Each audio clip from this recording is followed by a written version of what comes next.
A Pew Research poll done in 2018 showed that only 50% of voting age Americans vote in elections. That's staggering. That same poll showed that 70% of people polled believe that higher voter turnout is a very important factor to our democracy and to our elections. With that in mind, and recent events with coronavirus, I feel that now is more than ever is a time where we need to start thinking of other ways to allow Americans to vote in a safe and responsible way. And I think the best way to do that is through vote by mail. Now, a lot of people are discrediting vote by mail by saying it's fraudulent, it's not secure, it's not safe, and there's just no evidence to prove that that's the case. In fact, several states, including Oregon, Colorado, Washington, Utah, have been voting by mail for several years. Heck, Oregon's been doing it since the year 2000. And cases of voter fraud there are no higher than anywhere else in the United States.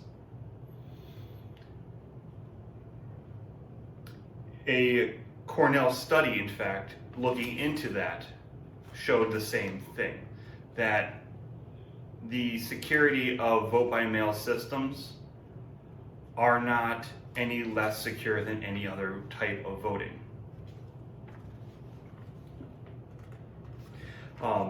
Now, a Stanford study done right around the same time, earlier this year, also showed that vote-by-mail systems do not benefit either party.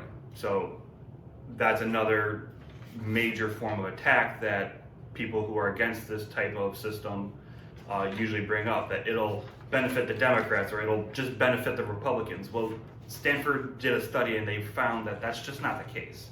That in fact, the majority of the time, it does not benefit either one party or another. The study also found that it would actually increase turnout in the election, which, as I said earlier, is something that Americans feel is very important. And lastly, although initially when vote-by-mail systems are implemented, the voter confidence with it is lower than regular voting. Studies in states who have already implemented this kind of a process have shown that about the first election cycle, voter confidence goes down and then is quickly increased in the following election cycles. So yes, people are going to be untrusting of vote-by-mail systems, but that's not a reason to just not do them. It will allow for a more convenient, safer voting system than we have currently, and especially with the coronavirus pandemic, voters need to feel safe and feel confident that when they go to vote that they're not going to get sick. And a vote-by-mail system checks all those boxes. It allows voters to, from the safety of their home, privately vote for whoever they want to vote for. It allows them to discreetly return it to their voting representatives of the voting systems by mail.